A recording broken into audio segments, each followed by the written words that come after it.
Okay, this video is for some random cues. You're asking about some cardio.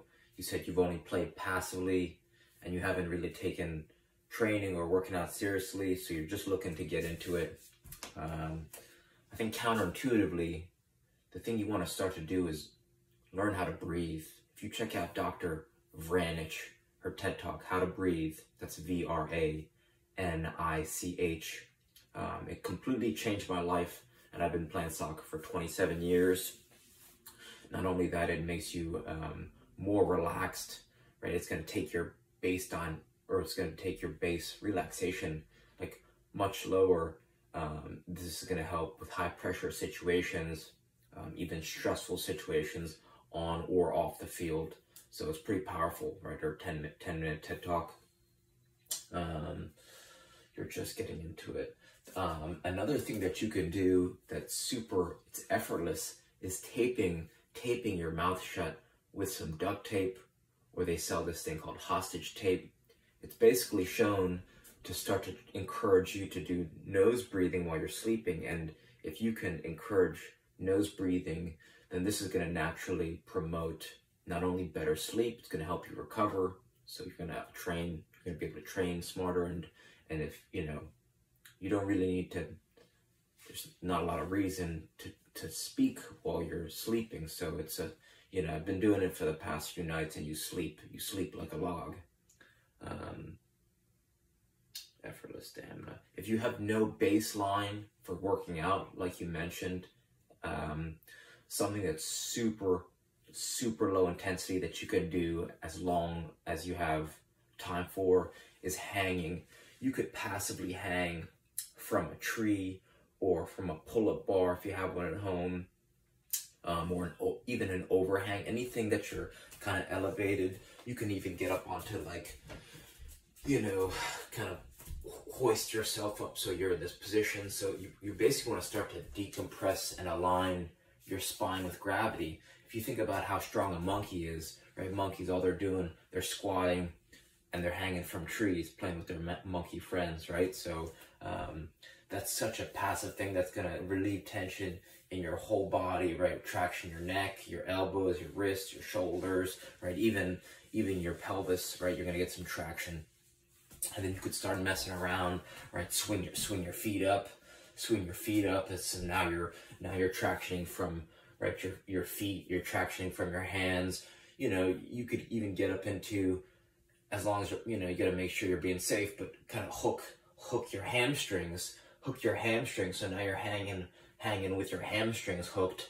Now you're tractioning from your knees, and you're developing. This is an isometric, right? This is an isometric hold of the hamstrings, where you can develop, such strength, flexibility, and mobility just by kind of messing around, on a pull-up bar, and people spend so much time trying to do pull-ups, looking to build strength, but they don't spend enough time just decompressing and just kind of feeling the body. So that's another place that you could start to get into easy strength, effortless strength. And I got one more thing for you. Hold on.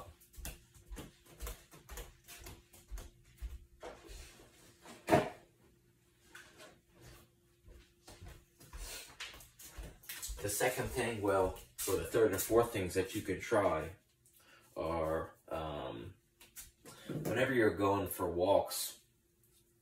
Actually, I'll give you 3 more resources. This is something that's not only going to develop. You could tie cardio in. You could tie endurance into this, right? Kick Trainer, AC Milan uses them. Sevilla, Ajax, right? Use them. So clubs all over the world in multi-million-dollar clubs encourage their youth players to use this ball on a rope, right? It's just a ball on a string, and you kick it, and it develops your timing, your rhythm, coordination. You could, do it while you're playing to music, start to develop a mind-body connection. So it's pretty versatile. You could cram thousands, months of training into days or weeks with this, with the ball and a rope, or you could make it, right? size 1 or size 2 ball, a length of rope.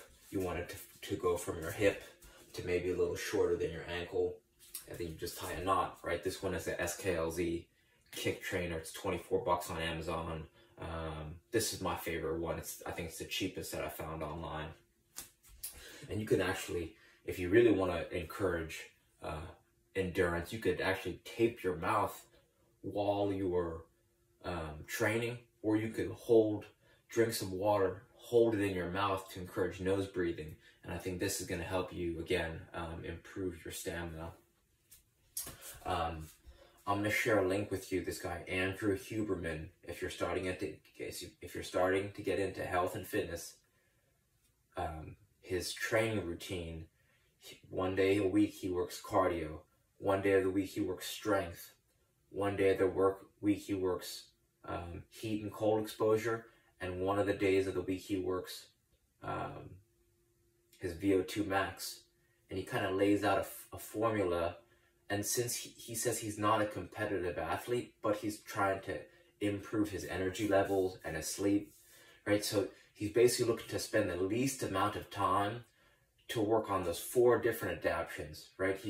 You only have, I mean, I don't know if I agree with it, but he claims, right, you want to have great endurance, you want to have great strength, and you want to be able to be resilient to heat and cold, and you want to be able to train your VO2 max. And he says those are the things that are really gonna encourage great health and prevent against degenerative disease and prevent against you know, it's like you're kind of investing in your health for the rest of your life, even into your old age. And by doing some of these things, it's going to improve brain health, sleep, you know, performance, injury prevention, pain, right? Like all these things are going to get better. So I'm going to share this link for you. And this thing completely changed my life. So these days, Sundays are strictly for endurance, what you're talking about. So he says 1 to 3 hours of continuous. So he says 1 to 3 hours, you could go for a long hike. You could go for a long walk. He actually throws a 5 to 8 pound weight vest, but you know, you don't need to put a weight vest on. You could just go for 1 hour hike with friends or family, or with a dog, or by yourself. You could go for an hour walk, kicking this kick trainer around. That's going to help you on the field. If you have a plat somewhere in your backyard or patio where you have a step, like literally a ledge or a step where you can do step ups, right? For an hour long. You could even film yourself or start playing music, make it effortless, right? An hour, just like this. If maybe you don't live in a good area, or you just want to be in the comfort of your home listening to music, right? There's a lot of ways you can kind of train this.